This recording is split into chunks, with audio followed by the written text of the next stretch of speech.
to all of you. It's good to see so many familiar faces. So thank you for joining the call.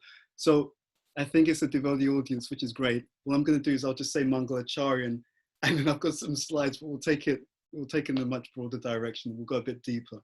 So just give me 1 second. Feel free to join in if you wish, and then we'll go from there.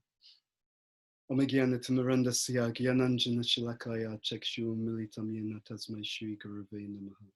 Shri Chaitanya Manovishtam Stapitam Yena Bhutale Swayam Rupa Gada Mayam Dadati Swapadantikam Vandeham Shri Guru Shri Yata Padakamalam Shri Gurun Vaishnavamscha Shri Rupam Sagrajatam Sahagana Raganatam Vitam Tom Sajivam Sadvaitam Savadutam Virjana Sahitam Krishna Chaitanya Devam Shri Radha Krishna Padan Sahagana Lalita Shri Vishakam Vitamscha. Hey Krishna Karuna Sindhu Dinabandhu Jagatpate Gopesha Gopika Kanta Radha Kanta Namostate Tapta Kanchana Gaurangi Radhe Vrindavaneshwari Vrishabhanu Sutadevi Pranamami Hari Priya Vanchakapatrubhyascha Kripa Sindhu Bhyevacha Patignam Bhavanebhyo Vaishnavebhyo Namo Namaha Shri Krishna Chaitanya Prabhu Nityananda Shri Advaita Gadadhara Shri Vasadi Gaura Bhaktavinda Hare Krishna Krishna Krishna Hare Hare Hare Rama Rama Rama Hare Hare. So yeah, I changed. I had a presentation and I was going to give all these quotes from Prabhupada and I changed it around. But actually, in a sense, it's nice that we're doing it in a kind of very intimate small group, because then we can get into a lot more of the detail, which you might find a bit interesting and useful. So yeah, let's show you my slides and then we'll take it from there. Let's see. Okay, so can everyone see my screen? Let me just check that I can do what I need to do. Okay, good. So this presentation, there's many different angles that we're going to take it into. But I want to also make sure that it's accessible to your particular needs as an audience. And this title is very interesting because so what's actually happening is that right at this moment, some of my God family, they're working on a book with the same title. I didn't come up with this title. I believe it was Nanda Madhav or the group who were organizing this. But it's a very, very interesting title for a number of reasons. Because I remember hearing my spiritual master speak about this. You sometimes have in society or in life enforced unity. So when you have unity to the point that you overlook the uniqueness of an individual, the unique needs of an individual, you overlook where they are on their journey, then because what you've done is out of sync or is out of line with reality, it doesn't last. Okay, so the principle of sustainability, the principle of creating something that lasts is that you do it and it's based upon the reality of a situation.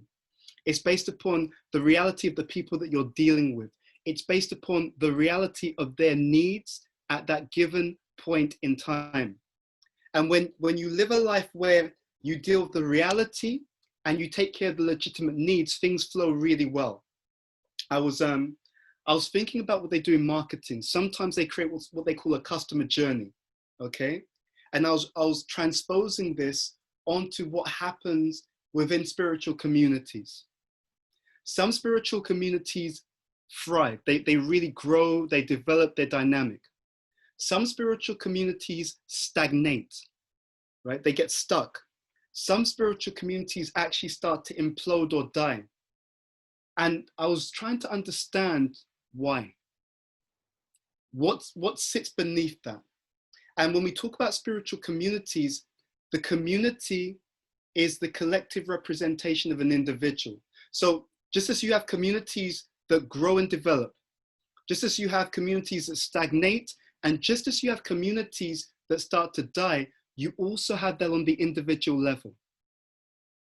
So the question comes up, why? And one of the most amazing things that I found was the underlying principle behind all of these things was the importance of understanding the realities of a person and providing what they need at that particular point in time on their journey. Okay, and I'll give you a very, very simple example. We've sometimes spoken to young people who grew up in a spiritual community, right? They were born into a spiritual community. And we sometimes, I remember many conversations with people who were explaining how, because they were forced to do certain things at a particular point in time, because the spiritual needs were not met in a way that was based upon who they were, what they needed at that stage, therefore they get stuck, or therefore there becomes issues. So for example, let's say you go to a morning class. The speaker has given the class, the whole thing is very technical. It may be very dry. It may not in any way be entertaining or stimulating. It may be pitched at a level which is for the adults. And then you've got some children in the room who are being forced to just sit down and just be around there. Now they start to feel bored. They may feel that this has got nothing to do with me. I don't understand it. But in addition to all of these things, I'm being forced to just be here. Okay? So you have something which is very powerful, some very deep spiritual wisdom, but it's not being expressed according to the need of the particular audience. And we'll explain why a little bit later on. And that's where you start to get the disconnect. So one side is enforced unity, where you don't recognize the reality of a situation. I know that Radha Bhakti and Risheshwar gave a brilliant presentation on male-female psychology. And I thought it was very balanced.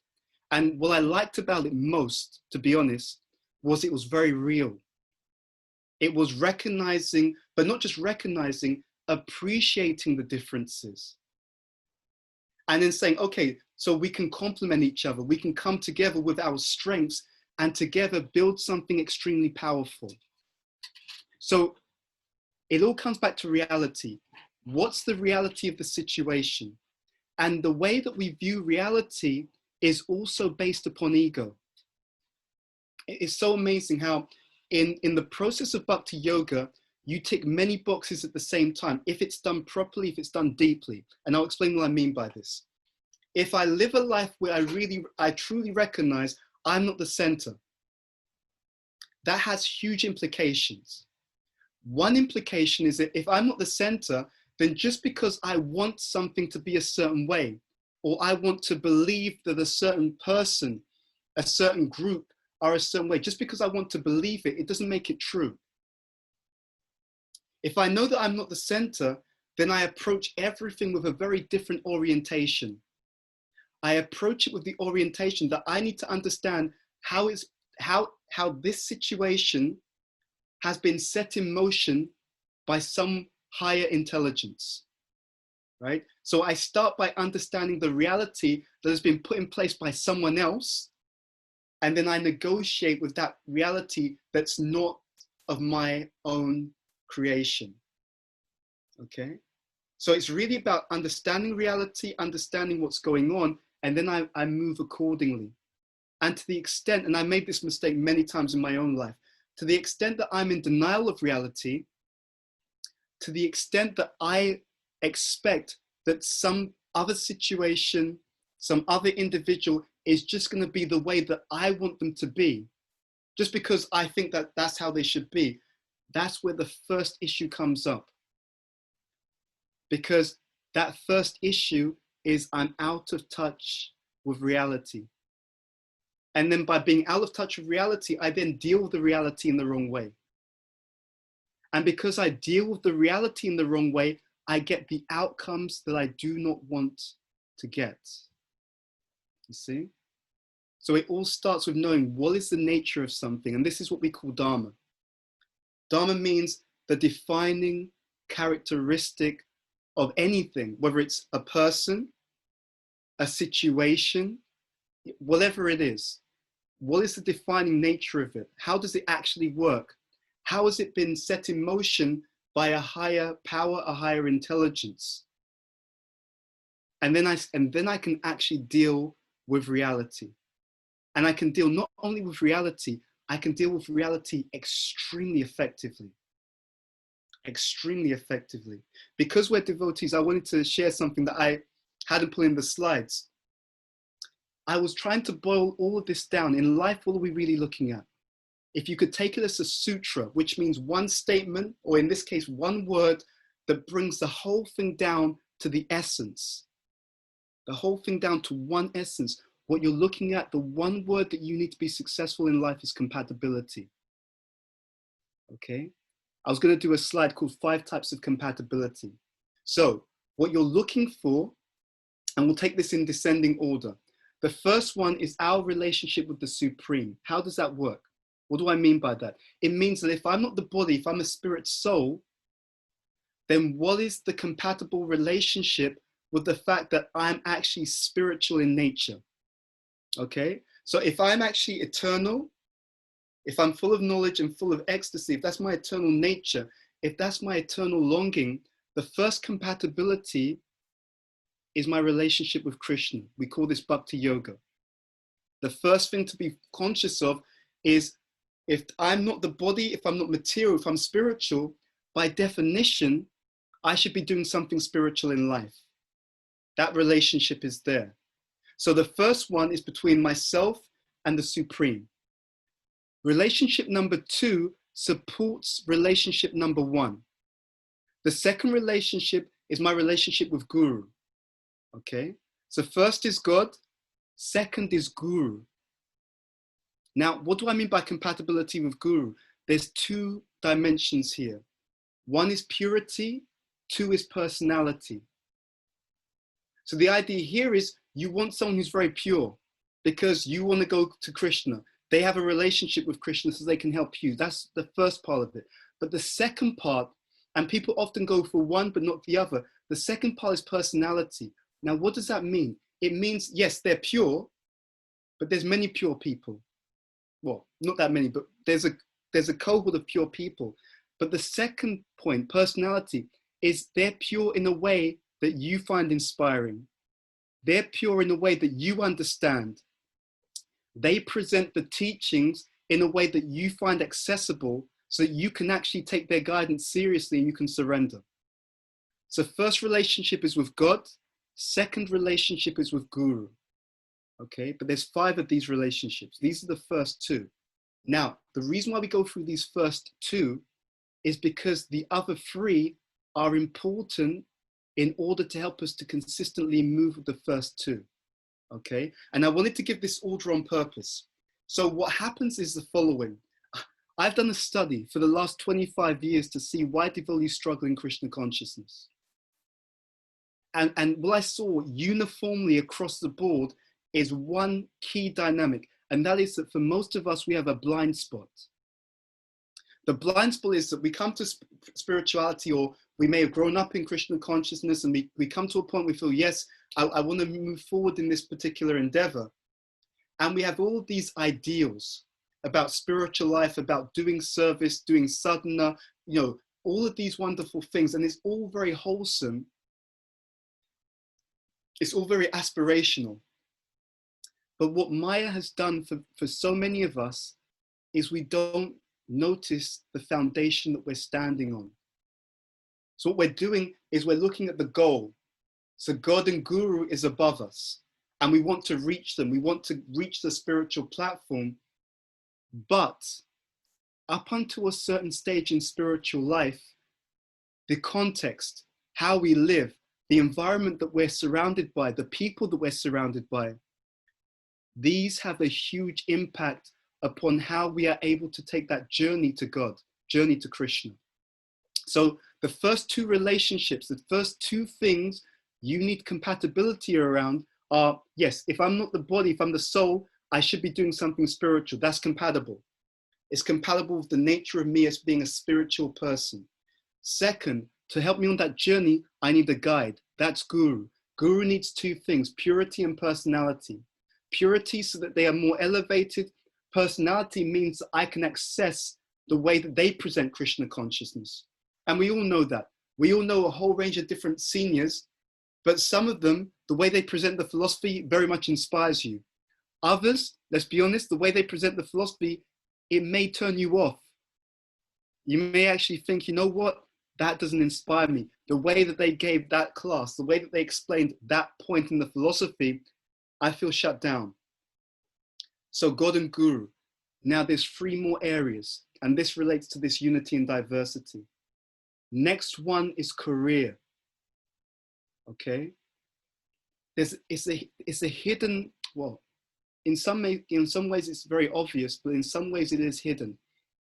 If in your day-to-day life, we spend most of our hours in the workplace, and if in the workplace you feel very disturbed and literally burnt out, then when you come home, the idea that you're suddenly going to become a different person, all the pressures that you experienced in the workplace are suddenly going to just disappear. That's crazy. You will bring the environment, the issues in the environment that you spend most of your time in, you're going to bring that with you into your other relationships. So when we talk about this point, and we'll go into this unity and diversity, we talk about alignment or compatibility of occupation. And the traditional term for this was varnashram. Okay, I was looking at many quotes by Prabhupada, and he explains, I mean, it's wonderful. He uses the same terminology. He talks about management of affairs. He says, for management of affairs, we need to recognize these differences. Yes, we're all eternally servants of the Supreme Person. But when it comes to how we manage the affairs in the external environment, these things are important to know because they can help us to do this more efficiently so that the external situation does not become an issue as we're making the journey in our spiritual progress. I remember one of the classes, one of the landmark classes I experienced in my spiritual life came in 1999 at the Radha London Ishvara Temple, and it was a class given by His Holiness Tamal Krishna Maharaj. And he was speaking about how literally everyone who comes to our movement have the ability to make it all the way. And he said that most, we can make it all the way back to God. He said, but in many cases, the devotees fail, which was a real eye-opener for me, because I was thinking, how is that possible? Now he went on to explain, he said, I don't think the devotees get the chanting wrong, which was very interesting. He said, because in many cases, the devotees are not correctly situated. Go back. He said, because in many cases, the devotees are not correctly situated in their varna and their ashram. He said, therefore, their minds are not peaceful. And because their minds are not peaceful, therefore, the consistent chanting, not the chanting, the consistent chanting, the long-term chanting, the long-term enthusiastic practice, that becomes affected. So 5 types of compatibility. Number 1, God, Krishna. Number 2, Guru. Number 3, career. Okay, but it doesn't stop there. Number 4 is partner. Okay, number 4 is partner. It's amazing, and we will do something on this in the future. And I think this is a conservative estimate. It is my conservative estimate that we could eradicate as a movement, as a world society, not just limited to ISKCON. It is my conservative estimate that we could eradicate 50% or more of the relationship issues. And by relationship issues, I mean divorce. I mean even people who are not divorced, but they're separated. They live in the same house. They're kind of tolerating each other because maybe they've got some children, but actually they're not happy. It is my conservative estimate we could eradicate over 50% of those issues if people understood themselves and had a clear understanding of what is and is not compatible in terms of a partner. Okay, so we've got 4 things so far: God, Guru, career, partner. And the last one is friendship. A very interesting purport in Srimad Bhagavatam, third canto, chapter 29, text number 17. Prabhupada speaks about friendship should be cemented between people who have mutual interests and understanding.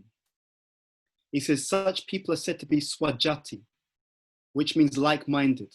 You know? Now, let's be very clear on this. We should be friendly and affectionate with everyone, okay?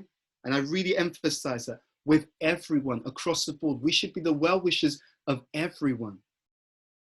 But you will find that there are some people you naturally resonate more with than others. Why? Because we're personalists. The idea that we would equally get along with every single type of person, that's actually what Prabhupada came to destroy, meaning nivishesha shunyavad, this idea of impersonalism. This idea on a social level and also on a spiritual level that it's all one. Which brings us to the other side of this title, unity in diversity. Recognizing how we can play to our strengths, how we can facilitate and support each other to literally be synergistic and symbiotic, okay? The idea that the whole is greater than the sum of its parts. When we understand where our strengths are, when we play to our strengths, and when we use that, we use areas where we are strong, we offer that to the collective, okay? And I'll talk about those three states later on, because there are three states relating to the three modes when we talk about unity and diversity. I'll just mention them now, but I'll go into them later on. State number one is denial, okay? So we deny the differences. We just say we all have to be the same. And because we're not the same, it eventually falls apart. State number two is just diversity. We're all different and there's no sense of service. So I'm better than you at something. So it's okay for me to exploit you. Because after all, I've got a higher IQ. I'm better at this, I'm better at that. So that's just, so denial, ignorance. We avoid or we close our eyes to something which is true. Denial, that's ignorance. Exploitation is passion. I recognize the difference and I'm going to use wherever I'm better or stronger or more talented, I'm going to use that to exploit someone else, right? That's passion. The third factor is cooperation. In fact, with the third factor, it's not that I'm better than anyone. It's just that this is what I've been given to offer. This is what I can offer to the collective. This is what Krishna has given me. And we know this point that is coming from Krishna, which is why we're not proud. What does Krishna say? In Bhagavad Gita, I am the ability in man, or the ability in any individual.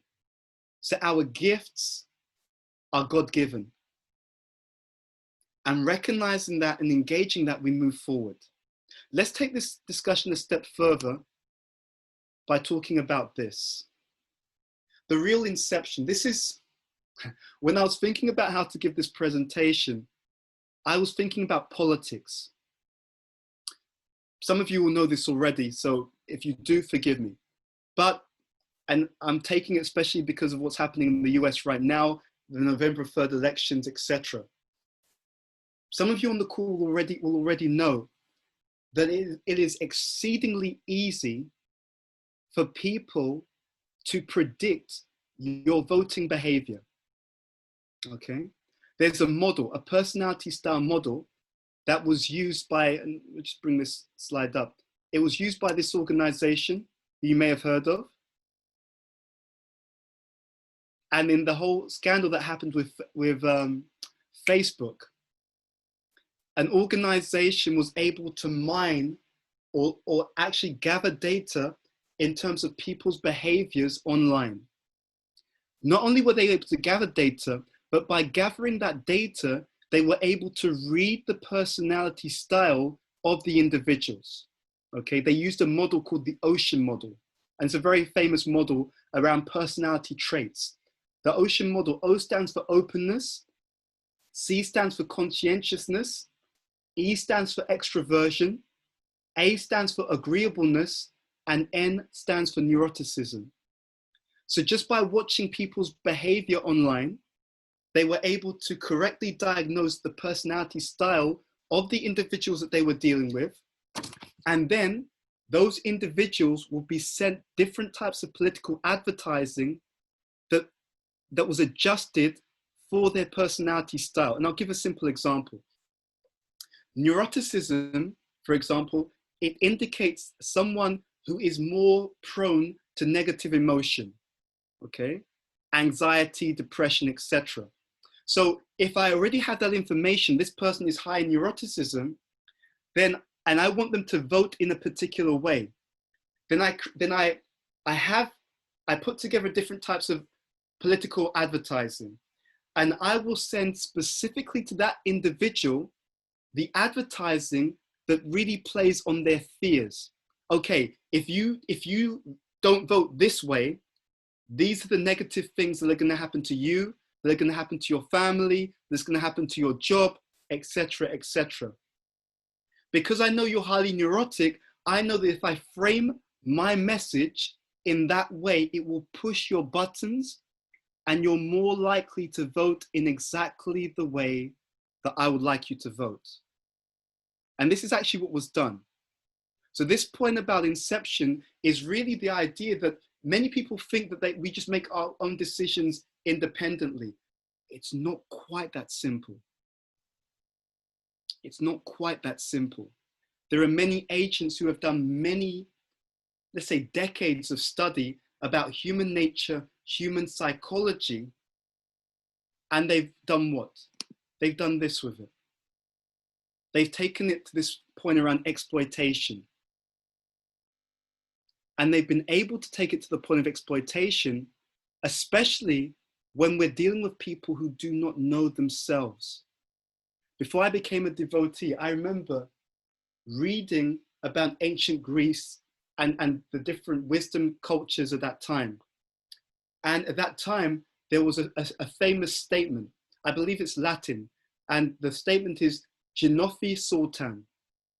And the translation is, know thyself.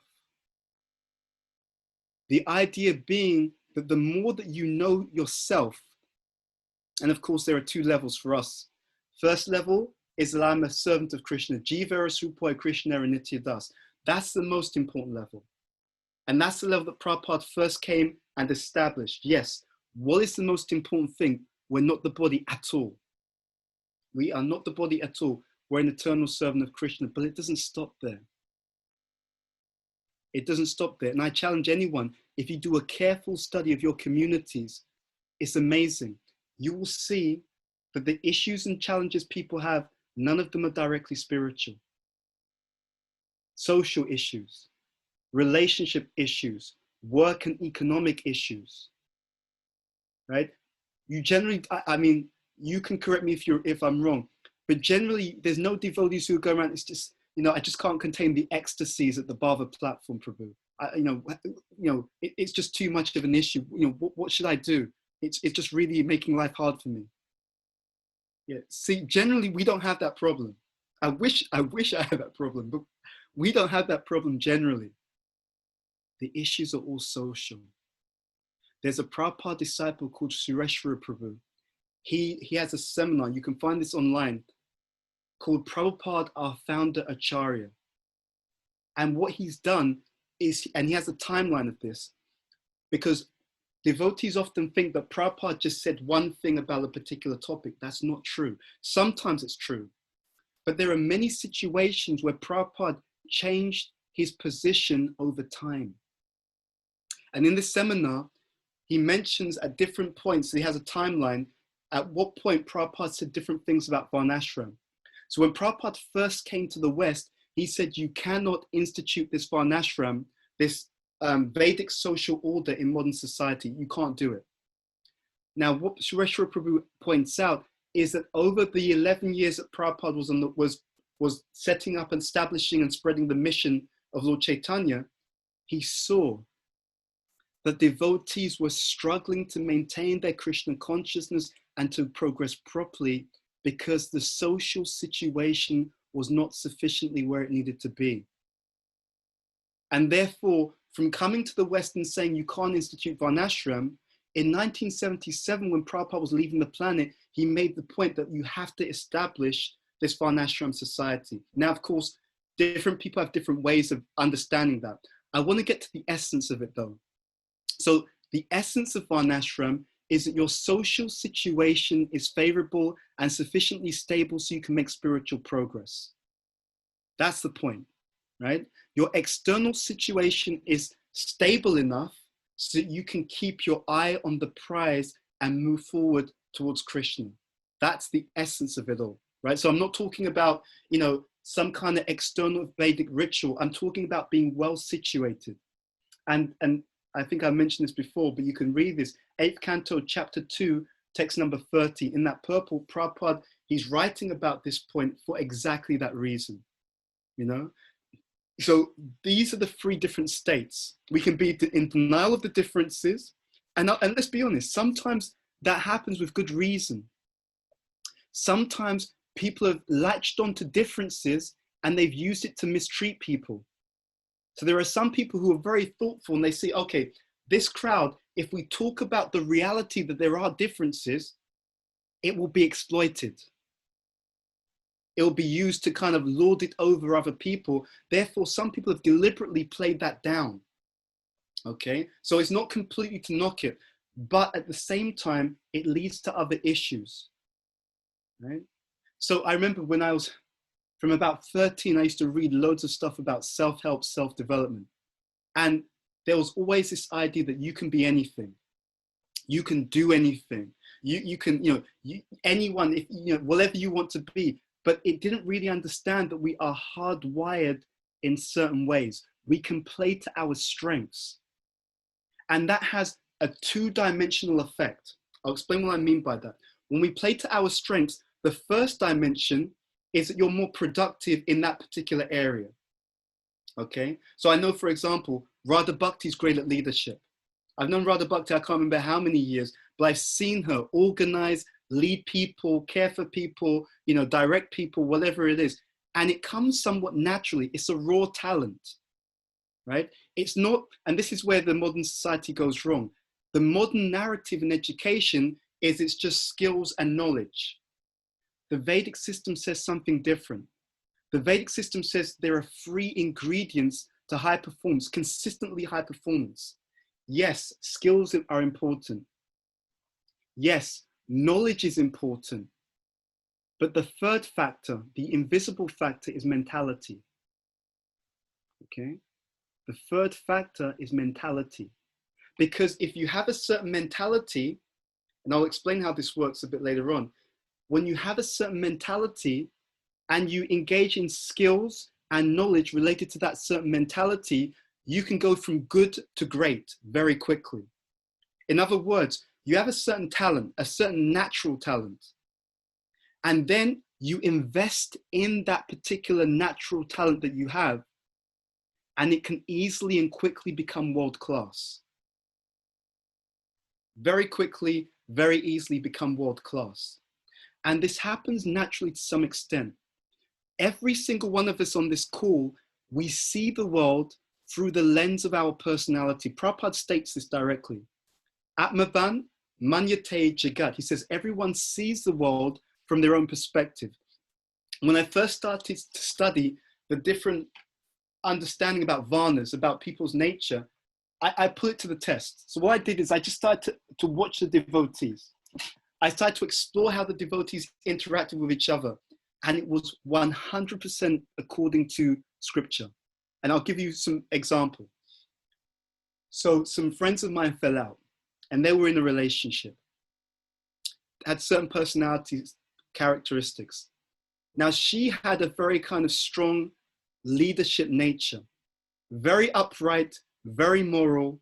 And the person that she'd been in a relationship with had a very different character. And the thing that most upset her was how much his behavior was not aligned with her values. You see, there's an article that I sent to my mentees, and it's an article from the Huffington Post. And people have studied this, clinical psychologists have also studied this. they've found this, and they've replicated this across culture, by the way. They've found that when you marry someone who's got similar values, they don't have to be exactly the same, but similar and compatible values, those marriages tend to last and they have the greatest satisfaction. Okay, so again, this two dimension. One dimension is productivity, but the hidden dimension is fulfillment. There are many people who are externally productive and they hate their job. There are other people, they're not even so productive externally, but they're fulfilled and they are productive in a subtle way.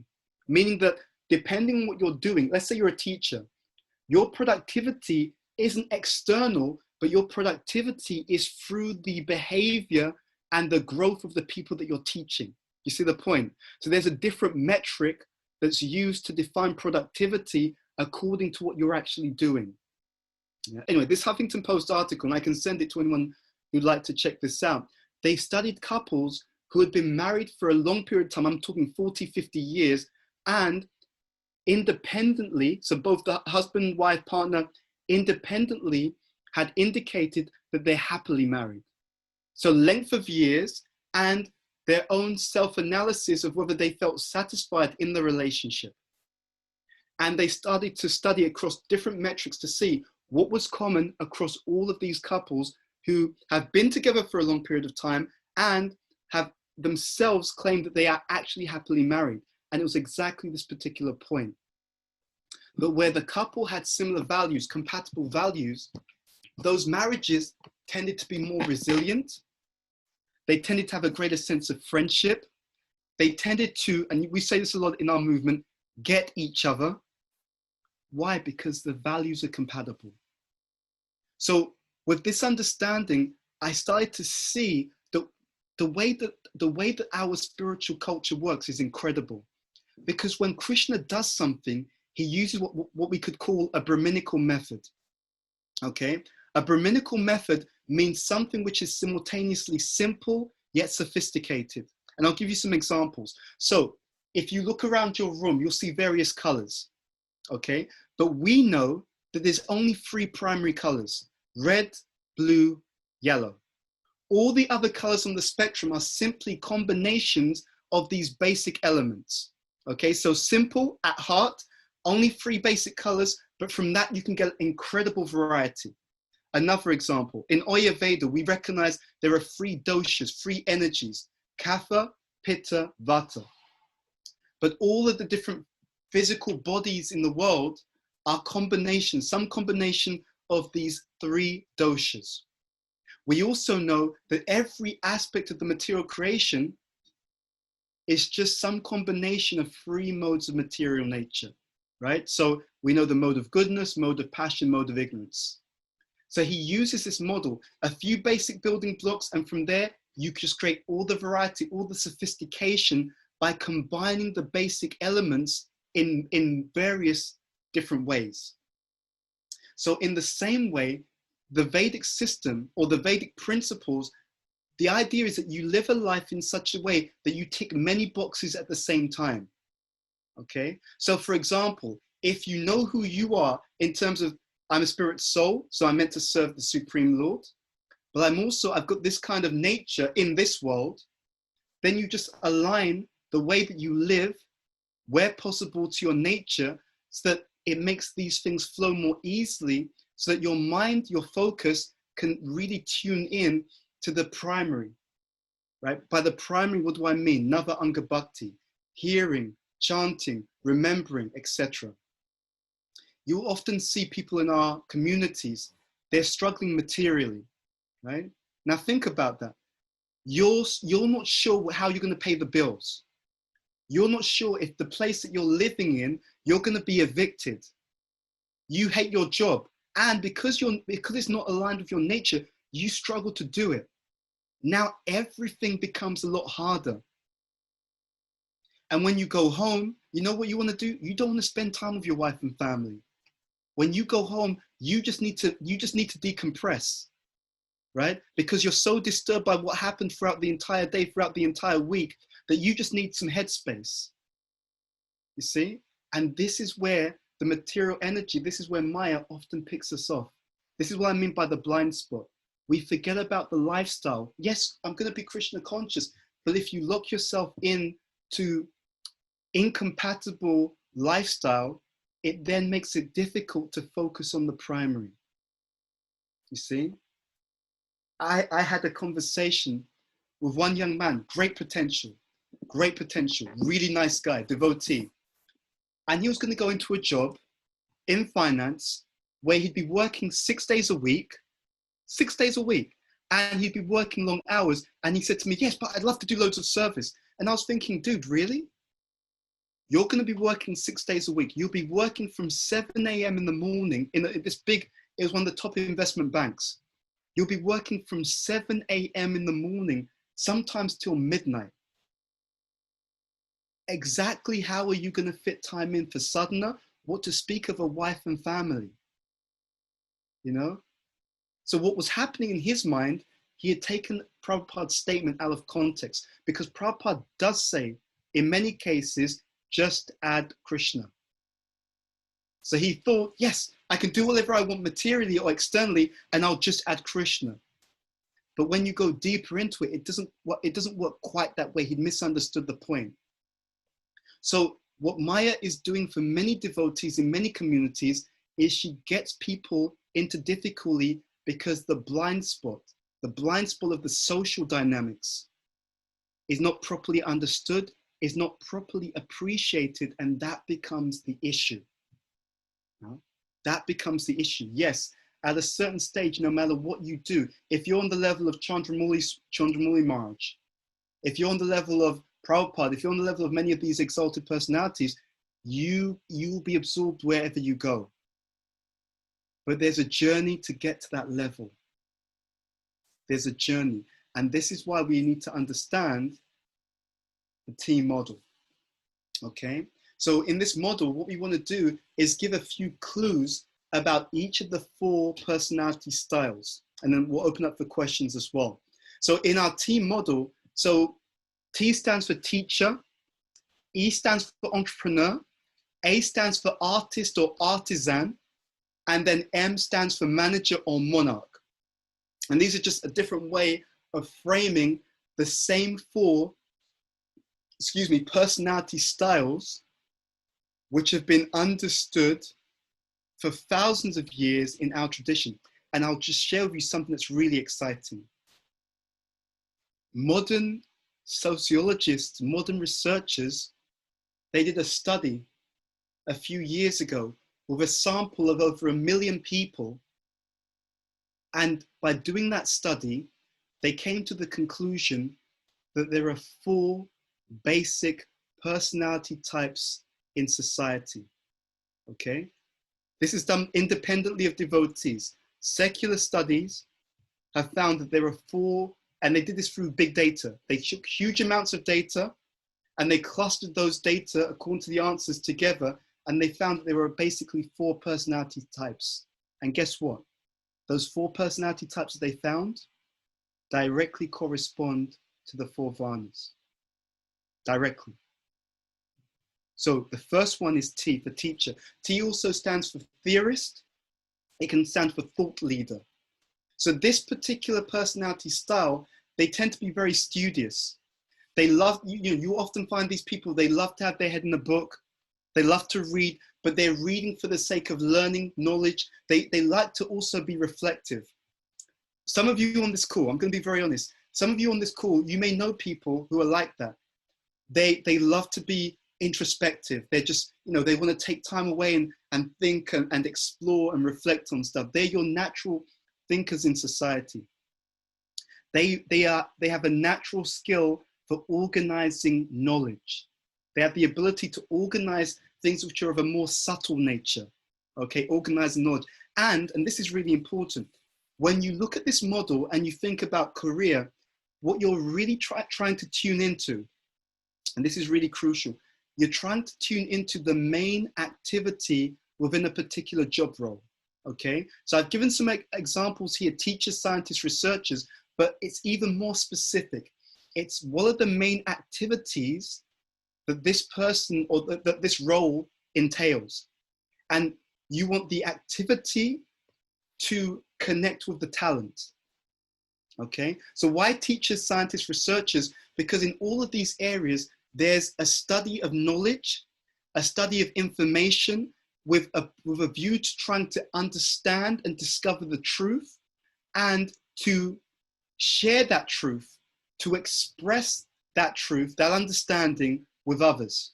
Okay, so this is an essential principle. This is the skill set that the teachers have. It's the ability to be very impartial about the truth. Sometimes these people can be very blunt, because there's a famous American kind of like debater, and I've got no particular leaning politically, but I'm just sharing this point to give an example. Some of you will have heard of Ben Shapiro. Yes, no? Okay, maybe not. But anyway, he has a famous saying, and he says, facts don't care about your feelings. That's the kind of thing that you'll get from someone who's got this kind of nature. Teacher personality types, they're actually quite soft-hearted, but they can be very direct about the truth. And they can be very comfortable even stating something that's true that may or may not always be palatable, because in their mentality, it's just about what's the reality of the situation, okay? So they're very, very good in terms of sharing knowledge, sharing information, exploring, reflecting on reality, on the facts of something. That's just some of the points around the teacher personality type. And in our next podcast, which hopefully will come out within the next 2 days, we do a deep dive into the teacher personality type.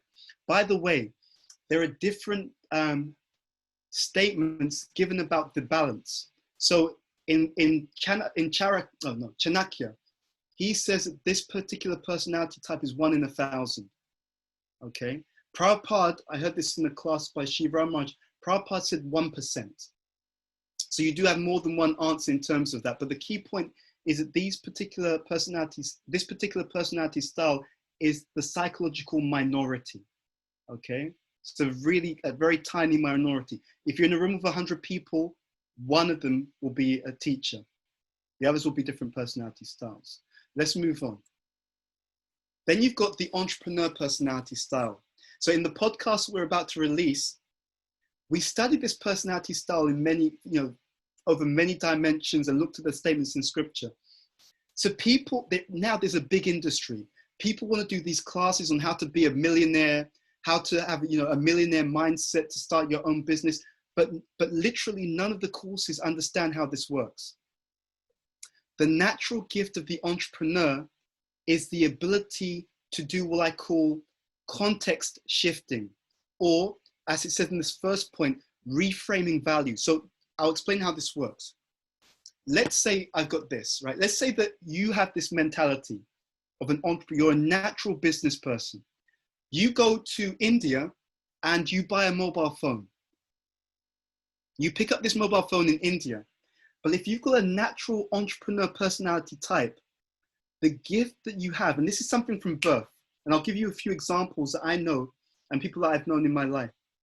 An entrepreneur, when he or she buys this phone in India, they bought it for a certain price.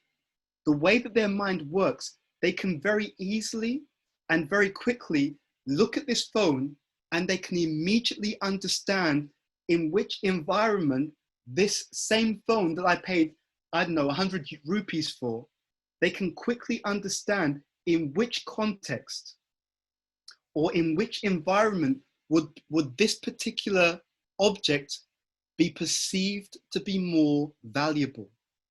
Okay, so when you're looking at someone who's got a natural business mentality, it's the ability to perceive a situation in which a particular product, a particular service, even a particular individual will be perceived to be worth more.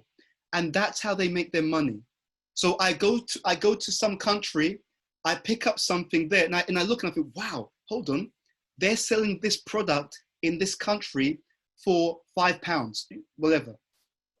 And the entrepreneur, because of that mindset, which is from birth, they quickly figure out, I could buy that from here. If I took that back to where I'm from, that product that I'm buying here for £5, I could sell it back in America for $500. You see? So it's the ability to reframe. It's the ability to understand in what situation, in what context will the same product, or even, I remember I used to like TLC, you know, the group, the pop group? Yep, the R&B group. And I read their story, and their story is typical of the music industry. You have all of these people who are, and I hope this isn't, I hope this is the right, I won't even use that word, who are being pimped. Okay, let's put it that way. What I mean by that is they've got a manager, and they were one of the biggest all-girl female bands in modern American history. They sold millions of records, you know, albums, etc., and they were broke. They were filing for bankruptcy. Why? Because the person who was managing them was an entrepreneur, but on the dark side of the scale, obviously. What happened was that person spotted them, would realize, wow, these people have amazing talent. I could manage them, promote them, get them, you know, music deals. They can go out and do their world tour, and we can make huge amounts of money off their talent. If I just shape them in a particular way, get them to dress a certain way, have them collaborate in a certain way. So it's that ability. It's that ability to see in what situation will this same thing, person, skill, talent, service, whatever, in what situation will it be worth more money? Now, what they also do sometimes, again, if they're on the dark side, when they're looking at that particular product or service, they will play down the value. Okay, now I think you can figure out why. If I play down the value of it, then it means I can buy it for what? For less money. You see? So I play down the value first so I can get it at a discount. Once it's mine, I raise the value so I can make maximum money. You see? Buy low, sell high. So that's actually the skill set. Now, of course, that doesn't mean they're all like that. I'm talking about if it's out of balance. If it's in balance, they can be very charitable. They can also scale. So when you look at your Starbucks, Pret a Manger, any big franchise, you'll often see that there's an entrepreneur or even more than one entrepreneur behind it. They have a scaling potency. The step before, the teacher personality type, they have an insight potency. Because of the sattva, because of the mode of goodness, they can see many steps ahead. So they can see the ramifications more easily. They can see things a bit more clearly because they're less emotional, they're less passionate, they're a bit more dispassionate. So it's like, okay, I can see that these two people are attached to each other. This is a bad relationship. It's not going to work out because they're way too different, you know? And everyone else will be like, no, you don't understand. You don't understand our relationship. That, you know, no, I do understand. This is a bad match. It's gonna end in tears, or you're gonna have to struggle for that relationship because it's just very like, dude, don't do it, man. Because they can see things in a very dispassionate way. There's a caveat here though. This is when that skill is activated for the teacher. What happens in modern society is that they've made a misunderstanding. They think that just because you're intelligent, you can reach the right conclusions. That's not true. It's the connection between intelligence and the quality of your knowledge. You can actually cheat intelligent people more easily than you can cheat anyone else. The way that you cheat an intelligent person is you give them just the information that you want to, that will lead them to the conclusion that you want. And if they're not humble, if they're proud, they'll think, I've got such a high IQ, therefore, I've made my own conclusion and I'm right. But they're wrong because the quality of the information they were given was low class. You see, intelligence just means that someone is good at processing whatever limited information they have access to. So if you give them the wrong information and they don't know it's the wrong information and they think that what they know is all that there is to be known, they will have the greatest conviction even though they're completely wrong. You see? So it's not enough to be intelligent. The lucky thing for spiritual people, if we take advantage of it, is we have top quality knowledge, and we can then feed that through the intelligence in order to come to the right conclusions. Anyway, so the entrepreneurs, they're good at seeing how to make something scale. They tend to be productive. Prabhupada calls them the productive class. They tend to be industrious by nature. I call this the effort to output ratio. So you'll see a natural entrepreneur, they tend to be more careful about where they invest their resources, and it's gross and subtle. Where they invest their time, where they invest their energy, where they invest their relationships. So someone who's an entrepreneur, they may not hang out with many of the people, but the one or two people who can help them to get more money, they'll charm that person. You see? It's like, oh, so they're very good at, they often can be very good at networking, right? So it's not, for them, it's not about, oh, just be friendly. It's like, where can I gain? Who do I hang out with that if I hang out with this person or that person, I will gain more than if I hang out with someone else? So they tend to be more tactical in the way that they behave. And the one other point about this personality type, this is the personality style that is promoted above all others in the modern world. Okay? So if you ask people, what do you want to be when they're young? Most people, they don't want to be a great teacher. Like, are you crazy? Why do you want to be a teacher for? Like, have you lost your mind? Many people don't want to be a great leader either. And some people do want to be like a famous celebrity. That's there. But many people, they want to have their own business empire. So in many cases, this value system, this personality style, is the personality style that is most promoted as the personality style to aspire for in the modern world. And sometimes when you see this personality style on TV, they're being interviewed about how they started their business empire. Oftentimes you'll see them sitting down as if they're on a throne. It's like, I just started my own business empire when I was young. I just realized that if you work hard and, you play hard and, you have your business empire. And I think it's important for us that we do this and this. And it's just because it's that kind of respect and admiration. You see, that's actually what goes on. And therefore, entrepreneurs, if a person has this personality style, they tend to be ahead of all the other personality styles in Kali Yuga, because the environment reinforces the way that they are as being the ideal. Okay? And I'm sure many of you have seen this. Someone's at school and the teachers notice that they're very good at they've already got their own business. They're good at making a profit, right? They're good at scaling something. People talk about, I want to have impact. What is impact? Impact is another name for scale.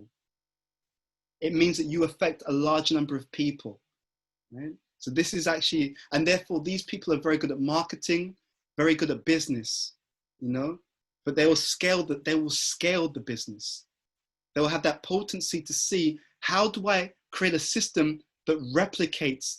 And I'll give a very good example. There's a famous social media personality. He is, his name will come back to me. There's a thing in social media. What they'll do in social media is, let's say I'm a social media influencer and you interview me. So the interview is 60 minutes long, okay? So that's one product. I'm not gonna make any new material. What I'm gonna do is that 60-minute long interview between you and I will cut certain parts of it, which are small sound bites, which sound cool, and that will be like my short videos.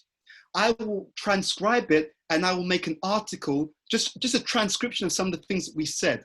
I will take a tagline from the interview and I'll put a nice framing around it, and that'll be another product. And then, so I basically create loads of different artifacts from the one product.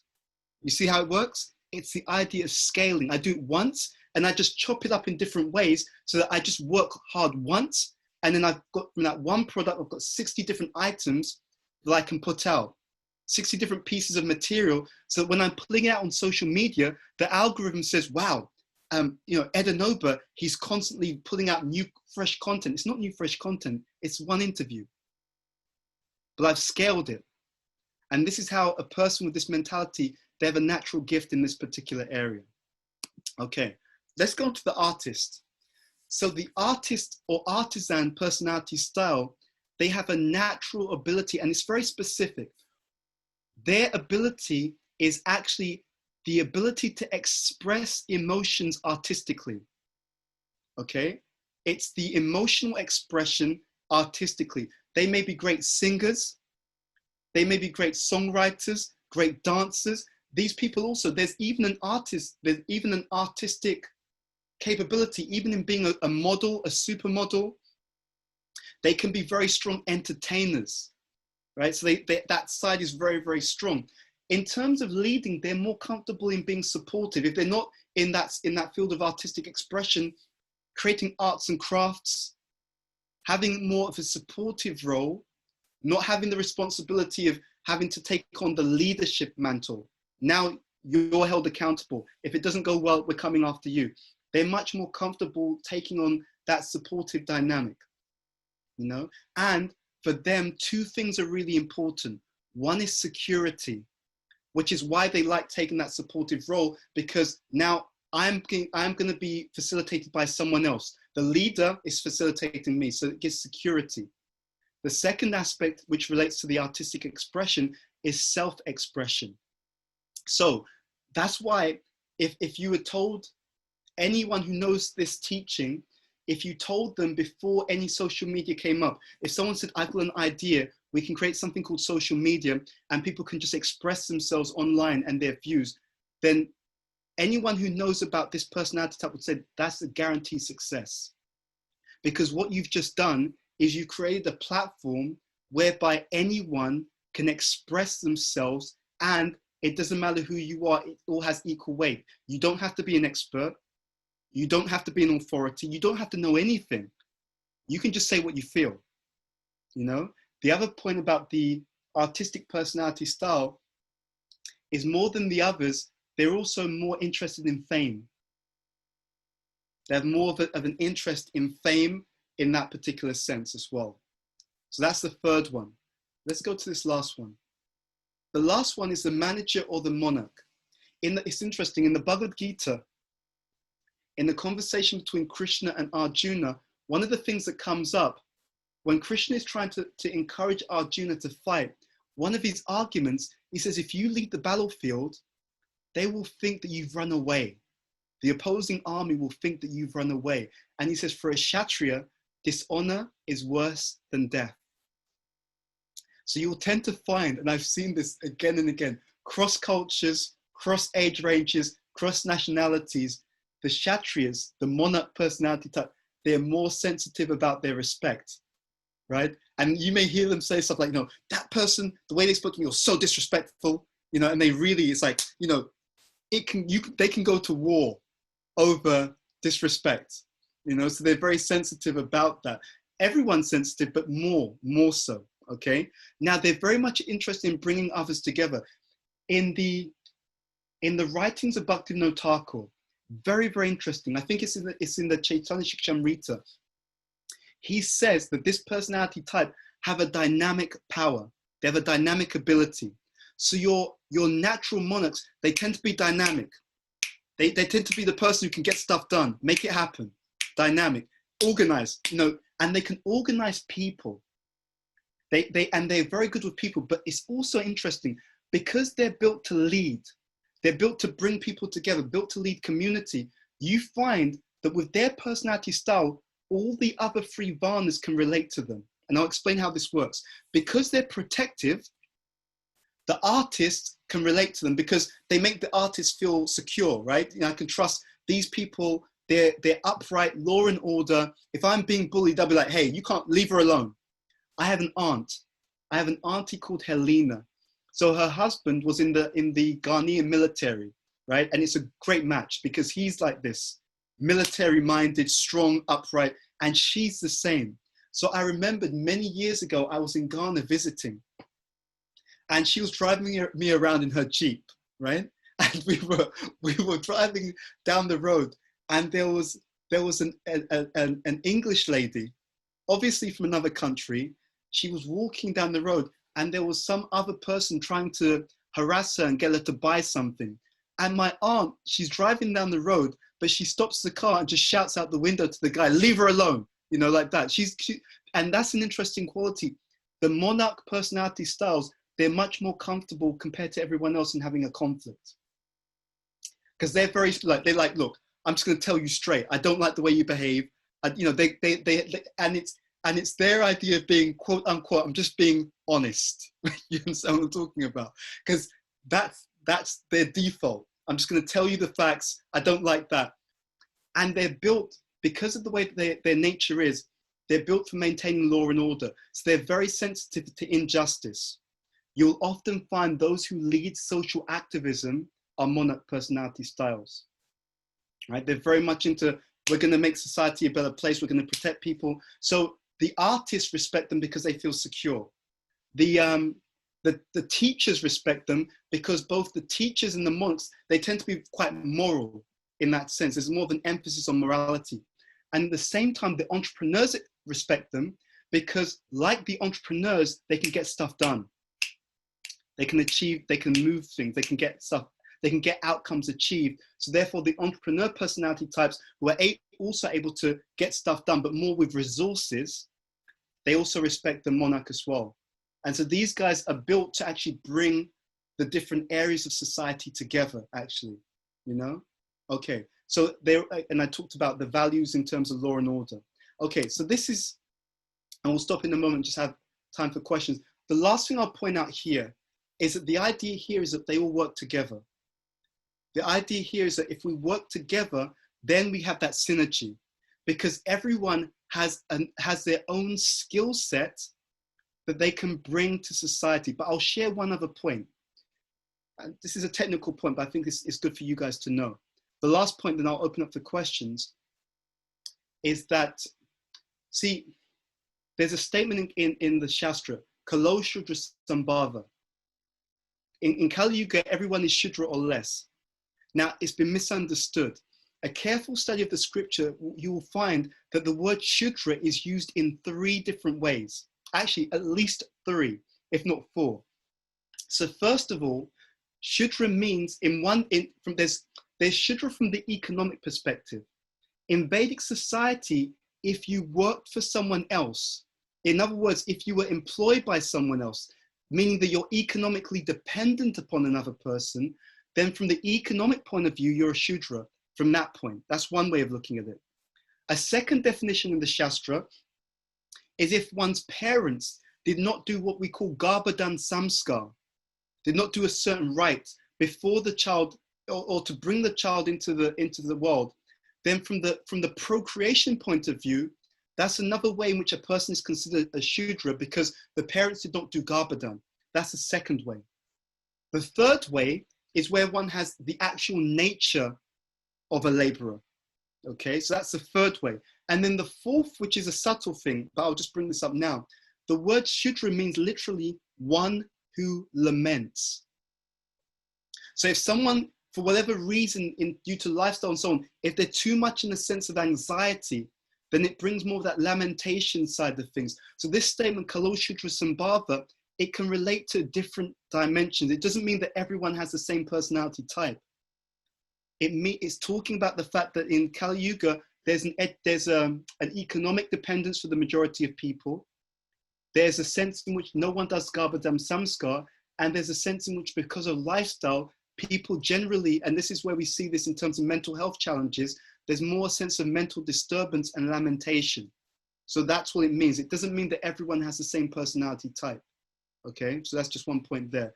And the last thing on this is that when people come to spiritual life, it doesn't matter what nature they have, by engaging in spiritual practices sincerely, anyone, as they advance, become more Brahminical.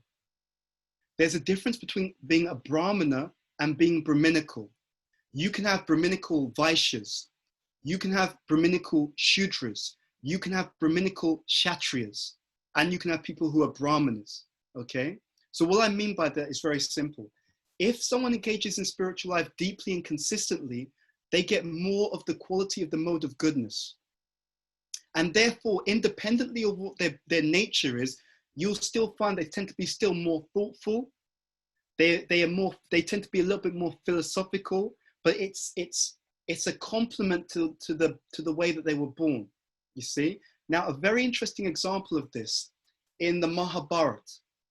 So in the Mahabharata, what happens is there's a point where Karna decides that he doesn't want to fight Yudhisthira.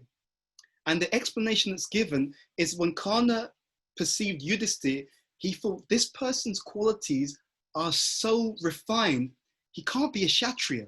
Now, he's so upright, well-behaved, sattvic. But Yudhisthira is a Kshatriya, but he's a Brahminical Kshatriya. He's what we call a sattvic Kshatriya. So he's still got that law and order, that protected dimension, but it's very refined by the mode of goodness, you see? So there is also the fact that when you engage in spiritual life, which means you're engaging with the mode of goodness and transcendence, because all of our practices, chanting the holy name, deity worship, this is all Shudra Sattva, pure transcendental activities. So whatever one is, it refines that quality if they practice it, okay? So you get a more refined version of any of the varnas if one practices spiritual life properly and brings that or cultures that. Do you see the point? That's one other thing to bear in mind. Okay, so let me just stop there and see if there's any questions or comments. I just thrown a few things out for you to consider, but do check out the podcast, by the way. Okay, any questions? Thank you so much, Prabhu. There's actually been quite a few questions that have come in. I'll take a bit more time. We can at least have half an hour before I do anything else. Okay. So the first question is, thank you so much, Bhuta Bhavana Prabhu, for this wonderful class. Can you elaborate upon a line that you've made before that resonates with me powerfully? Lifestyle is the remote control of the mind. Yeah. So this is the point that was made by Tamal Krishna Maharaj. I mean, he didn't use that term, but this is what he was getting at. You see, and Bhaktivinoda Thakur speaks about this. He writes about this. So the point is varnashram, and we said the essence of it is a stable lifestyle. It's important up until Nishta. You see, when you're at Nishta, Madhura Kadambini explains that Nishta, one's devotional service is predominantly in the mode of goodness. Madhura Kadambini explains that at Nishta, 75% of the anarthas have been destroyed. Anarthas, the impurities in the heart. So you are now internally so steady that the external environment doesn't affect you very much, you see? But up until that point of Nishta, the external environment does tend to have an effect. Now, let's be very clear, that's not an excuse.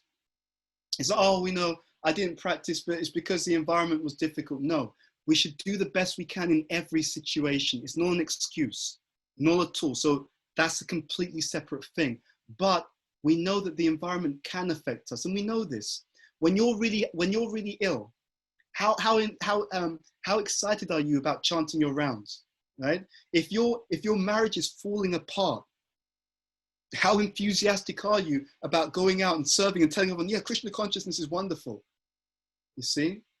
So this is what is being spoken about. That we try to create a stable situation, not because that's the goal of life. It's not the goal of life. The goal of life is to develop our relationship with Krishna, 100%. But these things are favorable. If that situation is sufficiently stable, then you're not worried, you're not agitated all the time. So it's easier to, when you chant, to just really be in the chanting, in the moment, with the mantra. And in that way, you derive more potency from the mantra. The mantra is fully potent, just like the sun is fully potent. But if you're in London and you wash your clothes and you leave it hanging outside, you'll be waiting a long time before your clothes dry. If you're in India, the same sun, but you're in a different position in relation to the sun. Therefore, in India, you leave your clothes out for an hour, your clothes are dry. Same sun, different position. You see, I've done a study of this, and I've seen that, and this is called attribution error. There's different types of unconscious bias. Oftentimes, I've seen the devotees who think they're wonderful, right? They actually think they're God's gift to ISKCON.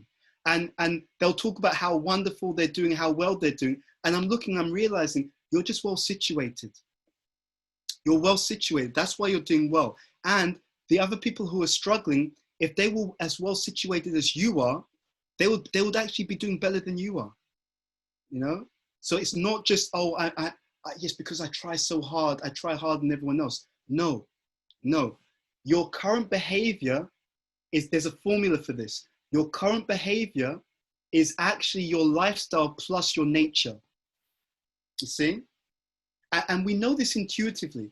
When you've had a bad day, let's say you've done something you shouldn't have done. Oftentimes we think, you know what, I'm a good person. It's just I was under stress, I was under pressure, there was difficulties going on at the time. You know, I'd had a conflict with someone, and that's why I said something I shouldn't have said. So when it happens to us, we think it's circumstantial. I'm a good person, really. There was a difficult circumstance I was going through, and that's why I said something I shouldn't have said. But when someone else does something wrong, we say it's characteristic, right? That's just how they are. They're like that all the time, you know? So we call this the attribution error. We have the same experience, but we come to the wrong conclusion from the experience. You see, that's the point. And that's why the scriptures are so important, because they act like a lens. Because even though you're seeing the same experience, the conclusions that you reach from it are actually based upon the wisdom that you have. You see? So again, I studied this when I was younger, or actually over the last few years as well. Sometimes business people, they give talks and they do seminars, and they'll talk about how they became successful, and they'll say that anyone can do it. You know, if you just work hard like I do, blah, blah, blah, blah, blah. But actually they don't know it's their mentality. I had a manager in a job, a few, you know, I think it was not the last job I had. So the company I'm working for now, it's not this company, not the company I was working for before, but the one before that. I had a manager, and he was a natural entrepreneur, and he told me something. He told me that when he was young, his father used to play golf. Now get this, this is how you know an entrepreneur, like a born entrepreneur. His father used to play golf. So his father took him to the golf course when he was playing. What this young boy would do as a young man, on the golf course, he would pick up the golf balls which had been left lying around. He would collect them, and then he would stand at the entrance of the golf club. And when people were coming in to play golf, he would sell them the golf balls, right? Seriously, he'd sell them the golf balls. And then he scaled. What he did to scale, he started to get his friends to help him to pick up all the golf balls which had left lying around, so that he could then sell them for more money. That's the natural entrepreneur. It's not something that they read. They didn't read a book. It wasn't that they read a book. It's a mentality. So sometimes in these courses, they'll present it as if it's just, you just work as hard as I do. No, it's not that simple. There's a way of thinking. These are called samskars. There's a very good article called Yoga Psychology. And in that article, which is by one Prabhupada disciple, he explains that your nature are a series, just like your gender, by the way, nature and gender, they are a series of deeply embedded samskars, you see, and they act, and because they're deeply embedded, you act upon them unconsciously, you see. It's not something it's not that a person is consciously deciding to act in a certain way. They're samskars, which are they're like neural pathways, thought patterns, deeply embedded in the consciousness, and we're born with them. So the idea here is, if I play to my strengths, then you've come in, you're already highly capable in a certain area, and then you build on that to make it world class. What happens also is that we notice different things based upon our value system. So if someone is a leader by nature, they tend to notice in the environment other behaviors around leadership. They'll be more sensitive to a lack of leadership, and they'll be more appreciative and notice things around, oh yeah, he's a good leader, you know. And like, for example, if I'm a monarch, I may respect someone, yeah, he's tough, straightforward, to the point, didn't beat around the bush, gave it to him straight, you know, law and order, has integrity, strength of character. My mentee, one of my mentees, was told by one Prabhupada disciple, he was asking her for advice, and she said to him, you know, what you need to do, just be strong, be firm, stand up straight, don't let anyone push you around, tell them you're in charge, take charge, be firm. And she was just projecting her own personality style onto him. And she didn't know it though, she didn't know it, you see? Because she didn't understand who she was dealing with, so she didn't know how to give an instruction or direction that fits his character. She was projecting what works for her, you see? And I remember him telling me about it, and I said, yeah, of course she's saying that to you because she's a monarch. Monarchs are like, I'm going to be strong, straightforward, I'm just going to take control. The leaders, the monarchs, have a natural controlling potency. They have a natural potency for moving groups of people towards a particular cause, right? So Bhakti Tirtha Maharaj, Indrajimna Maharaj, they're natural monarchs, right? Kadamba Kanana Maharaj is also a monarch. Shiv Ram Maharaj, he's an entrepreneur, but an extremely Brahminical one, you see? But the way that you know he's an entrepreneur, and he said that, by the way, that's his own statement about his own nature. The way that you know he's an entrepreneur, but because he's so advanced, it's a Brahminical entrepreneur, but you'll see that ability or that consideration around opulence. But because he's so Brahminical, it's all the opulence is for Krishna, you see? But it's about opulence for Krishna, because Krishna is the goal because of the advancement. So in other words, in the conditioned state, each personality type is interested in something. So the teachers are interested in knowledge, but when they become very pure, they're interested in using knowledge for Krishna's pleasure, right? So whatever they have, they are using it to please him. That's the whole idea of Varnashram. Okay, so just a few thoughts on that. Any other question or comment? So next question is actually, we're gonna combine two questions. And there's different little points. So I don't know whether you want to sort of take the first point and then you want to go from there. Yes, maybe do it in parts so I can make sure we're... Okay, perfect. So it says, it bothers me when I read or hear that Shudras are not qualified. Why are Brahmanas termed more qualified than Shudras or other Varnas? What makes someone qualified? What does this mean? Yes, so that's a misunderstanding. None of them are qualified. Okay, let me explain that. First of all the other personality types, they're not like the personality, they're not the original form of it. What I mean by this, you'll find this in the Bhagavatam. Prabhupada uses the word Brahma Bandhu, okay, which means friend of the Brahmanas. In previous ages, Brahmanas, I mean, they don't work for other people, by the way, right? A real Brahmana, he's independent. He does not work for anyone else, he or she. A real Brahmana, they were so powerful, they were what we call Shrutidars. That means if I speak to you and you tell me something, I can remember everything you said. My memory, my intelligence is that strong. Brahmanas in the previous age, they could light fire by a mantra, right? It's called Brahma Tejas. Their Brahminical power was so strong. So compared to those people, the Varna of a previous age, everyone in this age is like a shadow of that original form of it. That's the first thing. Second point, everyone is qualified for spiritual life. Spiritual progress has absolutely nothing to do with one's Varna. I repeat, has nothing to do with it, okay? Your Varna is just the conditioning we have that we can try to engage so that the mind is peaceful so that we can focus on the goal of Krishna consciousness. Okay, that's the first point. The other point is literally the vast majority of people in any society will have the laborer nature. Okay, so if you have an issue with them, you have an issue with practically everyone on the planet. Okay, so it's not like, but we'll be taken over. No, it's everyone. The vast majority of people on the planet have the laborer nature.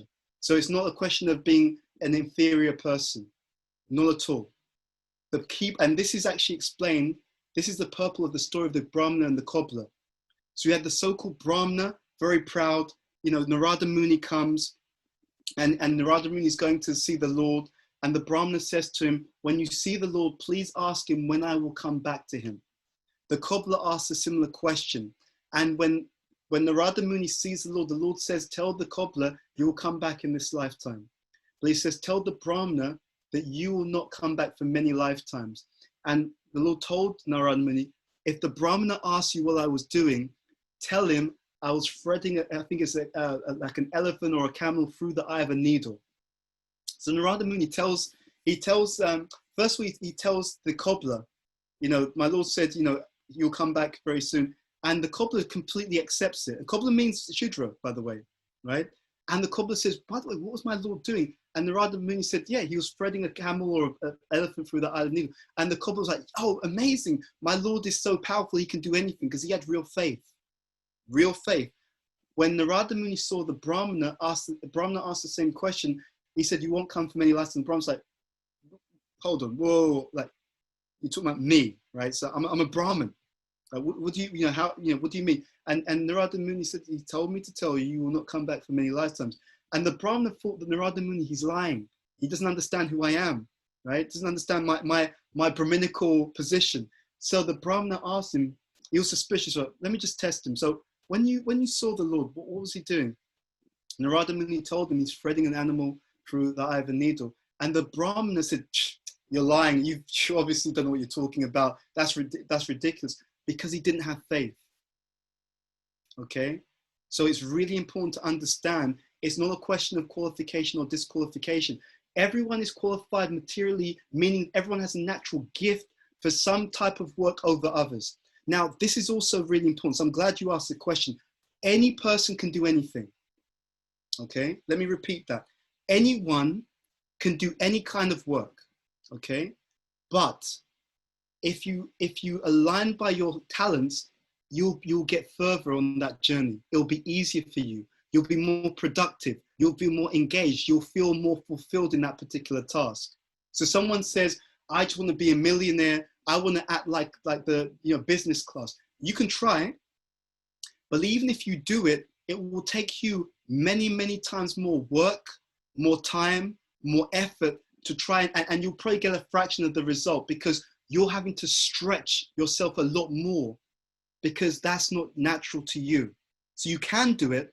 And the reason why it's not advised is because in the Vedic society, they knew that in order for you to be even materially happy, or let's say materially peaceful, you needed a balance of activities. You don't want to spend all your time and energy working. You want to have time for fun. You want to have time for leisure. You want to have time for your partner. You want to have time for your children. So therefore, it was advised to play to your strengths so you're not burning out by using all of your time, all of your energy, all of your headspace to do something that's so much of a stretch from your nature that even if you do manage to get any small result, you're burnt to a crisp because it took so much more work to get it. I remember seeing this. I saw that there were some people, they were able to scale or manage, and many of you will have seen this. There's something, they're just good at management. It's not a stretch for them. It's just bang, bang, bang, bang, bang, get done. For other people, if you give them the same task, it takes many, many times more effort, much more energy, much more thought, and they're less productive. And what happens in this age is when they don't achieve, and this is heartbreaking, I'll be honest, this is heartbreaking. When they don't achieve, they think there's something wrong with them. They don't think, oh, it's just that this person has a different personality style. This person has just a different talent. They think there's something wrong with me. All my friends can scale things and do big projects and I can't. Yeah, but that's because you've got a different personality type. They've got this nature, you've got a different nature. You have a different gift. So it's just simply about playing to the gift, that's it. And what you'll find is when you act according to your nature, again, you feel you feel better about yourself. Otherwise, I feel insecure and I think that I should be doing what someone else is good at. But when I try and do it, I find I'm not good at it either, and I feel even worse about myself. Bad situation to be in. Okay, next part of the question, please. The next part says, so could you give some practical tips or some advice as to how does a devotee who is a Shudra Varna go about reading scripture and dealing with these points? Yeah, the scriptures sorry, please, I didn't catch the whole thing. Would it derail them from whatever is being said? No. Every nature has qualities which actually help them on the spiritual journey, right? So let's give an example. So, we go to Rath Yatra every year around the world. And when they have the Rath Yatra cart, there's a certain picture of a certain saintly devotee who Prabhupada said that person's picture should be on the Rath Yatra carts, right? Does anyone know the name of that person? What's his name? You can just unmute and just tell me. Jayananda. Jayananda has a laborer nature, okay? He has a laborer nature. So that person that you see who has a status given by Prabhupada that literally no one else has. in the entire movement. And no one else will have in that way, right? Because Prabhupada's not here anymore, so it's not going to happen with anyone else. That person has a laborer nature. Vidura, in the Mahabharata, has the nature of a laborer, okay? He is the son of a maidservant. He has the nature of a laborer. So this idea is nothing to do with spiritual life. And because it's nothing to do with spiritual life, when you're doing direct devotional activities, it's all directly the activities that nourish the soul, okay? So there's no bar on reading, there's no bar on doing any of the ninefold processes of Krishna consciousness.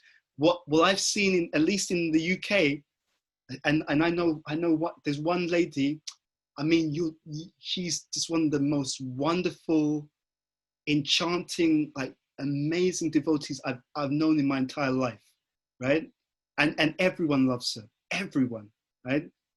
And she has a laborer nature. And I remember thinking, I was looking and I was thinking, yeah, in Kali Yuga, the majority of the devotees who are going to go back to Godhead will have the laborer nature. The reason for that, the real strength of the laborer nature is they have a very strong, very natural service attitude, you see? And that is a huge gift in terms of Krishna consciousness. So every Varna has a particular attribute that will help them to make spiritual progress if they take advantage of that particular attribute. And we saw that in Jayananda, hardworking, just very ready to do anything and everything to help the situation or the mission to move forward. And that's why Prabhupada loved him so much, okay? So any of the ninefold process, you do not have to have any material qualification for any of the processes of direct devotional service. However, when it comes to something like more project, more indirect, okay, who's going to do the administration, then depending on your character, you may want to play to your strengths so that it's not a headache for you. That's the point, yeah? So it's not a headache for you. Now, there's a few other things on this, and this is right, it's really important to discuss this. You will also find that in any Varna, there will always be some people who are good at management. Management is different from administration. The Kshatriyas are good at administration. That means leading people in that sense, governance. But in every Varna, it's a small percentage of people in the Brahmana group, many people in the entrepreneur group because they're managing resources, a small percentage in the laborer group, and many people in the monarch. Monarch's generally good at management. You'll find it in every group, there's some people good at management. Management means they're good at moving the material energy, okay? Kshatriyas are good at leading people, but in every other Varna, you'll also find some people who are good at moving the material energy, which is management. And especially the entrepreneurs are good at that. They're good at managing resources, whereas the Kshatriyas are good at leading people. Okay, just to clarify that particular point.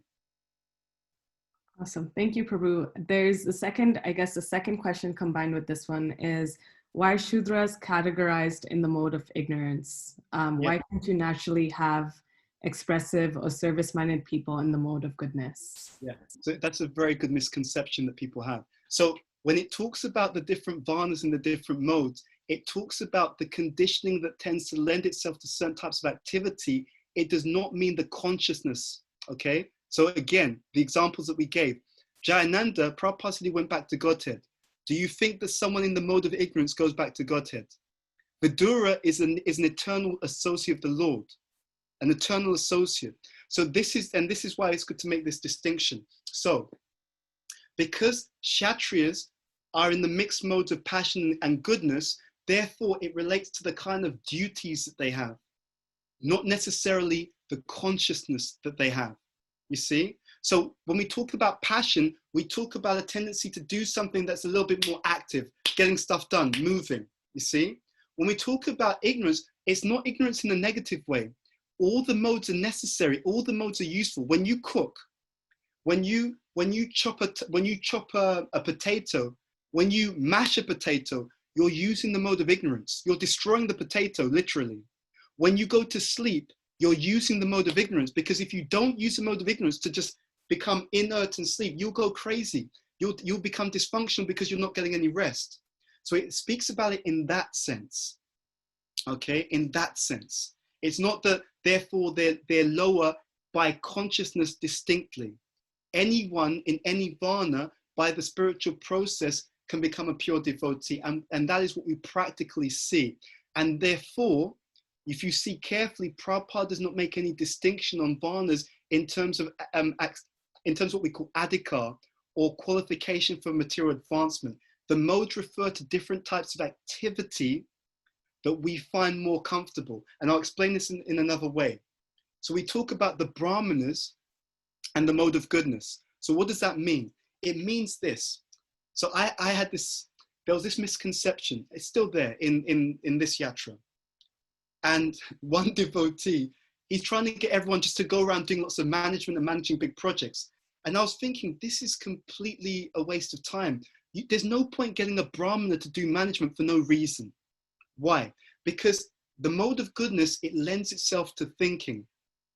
So what the brahmanas did traditionally is they analyze huge amounts of information, and because they're good at thinking, good at strategizing actually, something that other people will take 100 steps to achieve, if you give it to a brahmana, if he's developed that ability, because it has to be developed, it's not just something that happens by magic. There's a raw talent, but you have to invest in it. Then he'll be able to figure out, okay, you want to achieve this goal and you've got a plan which is 100 steps. If you give it to that person, he can figure out how to turn those 100 steps into 10. You see? So what happens is it saves everyone else going through so many mistakes, so many car crashes in order to get to the same outcome, because you give it to the person who's got the abilities to strategize. They think through all of it. They look at it in terms of dharma. Okay, what's the nature of the person? What's the nature of the situation? What's the nature of the goal? Okay, so they're trying to get this done with these people. And if I leave them to their own devices, they're going to say this to this person. I know that person. I know that when you say this to this person, they're going to argue. They're going to have a fight. And then they're going to tell negative things about you to other people. Then in the community, they're going to be upset with you. And then it's going to go in this direction. Because the Brahmins have that sattva, they can see many steps ahead. So the Brahmana, having analyzed it, will say, I know what you're trying to achieve. Instead of doing what you're planning to do, all you need to do is just say this to this person.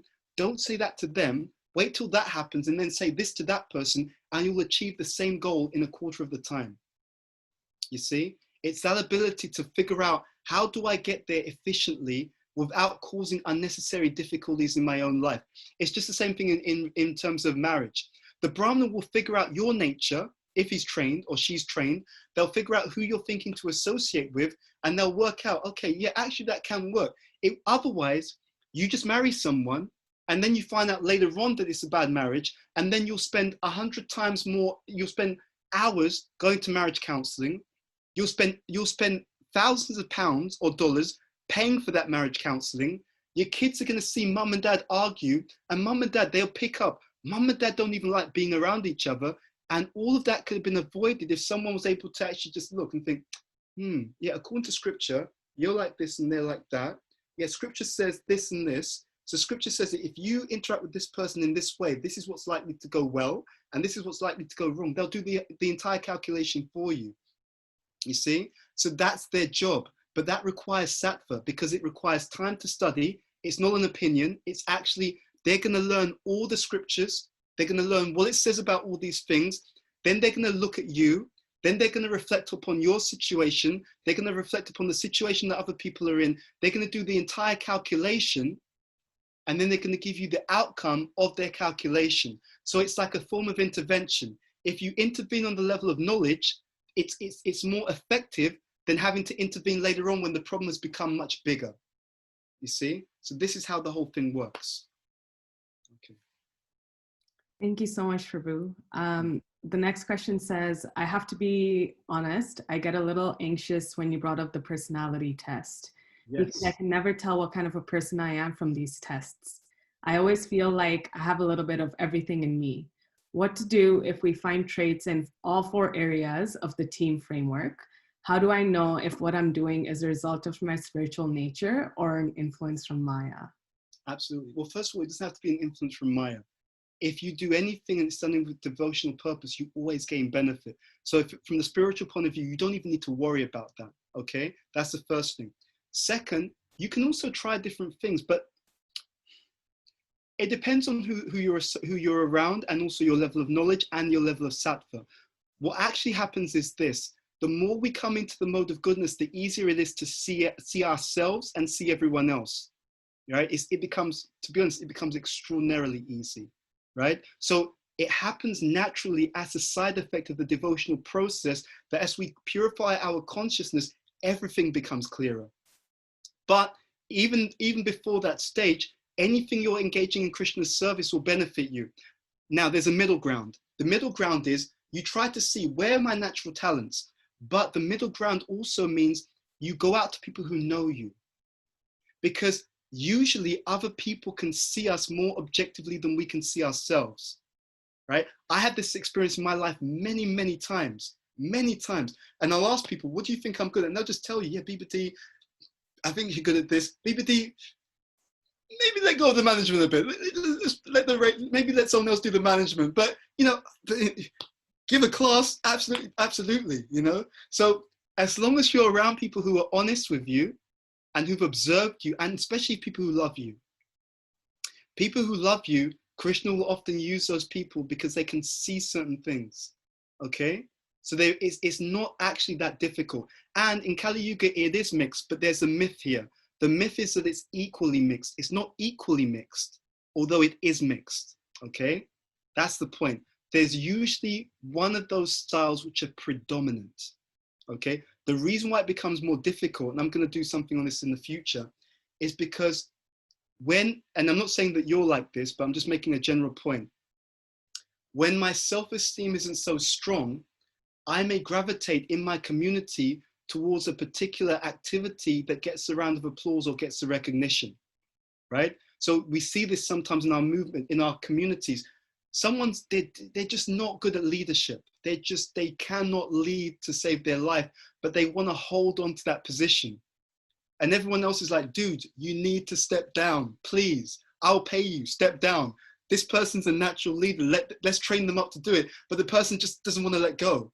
And it's because what's happened is they're thinking, well, you know, who's going to solve my chapati problem? Where am I going to get my respect? Where am I going to get my round of applause or my you know, whatever it is, my recognition from? You see, that's why it's the issue. So I would say you can try that. You can try that. But we also, we've touched upon so many things, but there's a big topic. When we share the podcast, you'll be able to learn a lot more, but ask people who know you. I've done this throughout my spiritual life, and I find it to be incredibly exciting, because people who know you, there's so many things that they may see about you.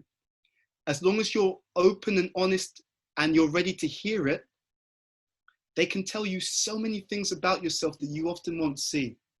And it's not a bad thing. It's incredible. It's incredible. We often don't take the opportunities for revelation. I learned this from my spiritual master. There's a class. It's a 2-part seminar on btswami.com called Devotee Relationships, part 1 and part 2. And in the seminar, he explained that if we reveal our minds in the right way to the right people, I'm not saying you should reveal your mind to everyone, people that you trust, okay? That you trust and you know that they're on your side, they're your well-wishers. And especially if they're mature or learned, that's even better. But he said that Krishna will often use the people that we reveal our minds to, if there's a good relationship, to give us certain messages, certain insights, certain direction. It's just like magic. So I would say to you, it's a great adventure. Take it, it's a positive. There's so many things we can learn about ourselves, and not just in terms of our Varna. Varna is just one dimension of our identity. First and foremost, we're spirit soul, but even in the conditioned state, we've got a certain Varna that affects the way we are. We've got a certain gender that affects the way we are. We've got a certain age. The age that we are in, that also affects the way that we are. When you're younger, you're more of a passionate version of you. You want to run around and all that kind of stuff. When you're older, it's like, I'm not going to run around as much now. I'm older, I haven't got that same energy. I'm going to do things in a slightly different way. So the Varna is just one dimension of our identity. And then to add to that, our upbringing also has some impact. It's another ingredient. But still, if you know the teachings deeply, you can still figure out the Varna by the behavior. Thank you. Prabhu, there's still a lot of questions that have come in, so I just wanted to check in with you and see whether you want to take a couple more, or we could just cap I can it. take a couple more, but if you, I'm also happy to do a part 2 Q&A, even if you wanted to do that, whatever works for you. But I'm happy to take a few more, maybe for the next 7 minutes, and then I need to run to my meeting. Okay, maybe we'll take one. So the next question says, just give me one sec. It says, how do we understand hating dishonor as a Kshatriya quality, chasing fame as an Artisan quality, when they don't seem to be very good qualities in developing Krishna consciousness? Don't we need to give up these qualities? Yes, we do. But there's also a starting point. So the point is that there's 2 stages. The process of purification, it works in different stages. The first stage, well, actually, no, you could say 3 stages. The first stage is we actually become aware of our anatas. We become aware, okay, oh, I've got this tendency, which isn't so favorable. That's the first stage. The second stage is I learn to manage that anatta. And then the third stage is I transcend it. I purify it. I become free of it, okay? So this is, and it's a journey. The reason why I'm so interested in sharing this understanding is because then we don't get upset with people when their natural conditioning comes out and they're just at a certain stage in spiritual life. It's just like, okay, this person's a beginner in Krishna consciousness. They have this tendency, you know? It's like if I come to you and I tell you, you know, you got this tendency, it should just disappear overnight. It's not going to happen. If it's a deep tendency, you're gonna try and manage it. You're going to learn to manage it. You're first of all going to be aware, because you may not even know that you've got that tendency. And someone points out, she's like, oh, I didn't realize, but I am like that. So awareness. Then, because you're aware, you're going to have to start to manage it, right? So it's there, but you don't act on it. That's the point. This is a second stage. Okay, I've got this thing about respect. And I know I'm sensitive to what I perceive as disrespect towards me, right? But I know we should respect everyone and not expect respect for ourselves. I know that. And I know that I've got this tendency. So now I'm going to have to manage it. Yeah. But as I purify myself, what happens is I'm not going to be so affected by honor or dishonor. But it's a journey. It doesn't happen just, let's be honest, for all, at least you guys may be very exalted. For me, just knowing I have an anatta doesn't mean it disappears. It doesn't just go away because, yeah, I've got an anatta. Good, I'm glad you told me. Now it's disappeared. It's, you know, if only it was that easy. It doesn't quite work that way. Now, of course, the other extreme has to be avoided, which is the extreme of thinking, well, that's just the way I am, Prabhu. That's just how I am. No. That's not, you don't have the right to inflict your anattas on me. I told you you're overbearing, calm down, okay? Control it. You have to control it. It's too much. And if you don't, Krishna will help you. See, this is the other thing. It's in one sense, and I find this very inspiring myself, we're not the doers. We can't make anyone change. We can't. Our job is to lovingly encourage everyone to grow and be the best that they can. And it's not between us and them. It's between them and Krishna. I'm the messenger. I'm going to be like, Prabhu, you know, the reason I know you're upset by this person's behavior. I don't think that they meant to be disrespectful. I get it. You know, we've got this nature where we find that the way that person acts, I interpret it as disrespectful. They may not intend it to be disrespectful because they've got a different nature. They've got a different value system. It's not on purpose, you know? So let's give a better example. And I hope this is okay as an example. Male, female psychology. If the man's just like, this is how you fix it, he doesn't necessarily think he's lacking in empathy. He's like, you know what? I know the answer to that one, honey. You know, so he thinks he's being very helpful. And in her eyes, it's just like, I want to talk about how I'm feeling. What's wrong with you?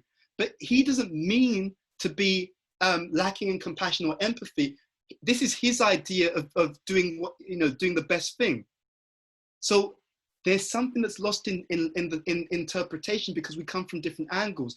And at least I know for myself, once I started to understand personality styles, I was like, oh, I get it. Now I know why they act the way that they do. It's not personal. I was dealing with someone who was an entrepreneur type. He just wanted to scale everything. And I'm like, what about the people? And he's like, no, they're not getting, they're not doing things on productively. They're not able to scale. It's like, And I was like, but what about the people? Because I'm looking at the quality of it. I'm looking at the truth of it. He's looking at the quantity. He's looking at, we have to spread the mission. We've got to do big projects. We've got to scale en masse. He's looking at the number of people we're touching. I'm looking at the quality of the interactions. And there's a place for both. And that's why when we work together, because we need each other. I can't scale. I mean, actually, no, that's a lie.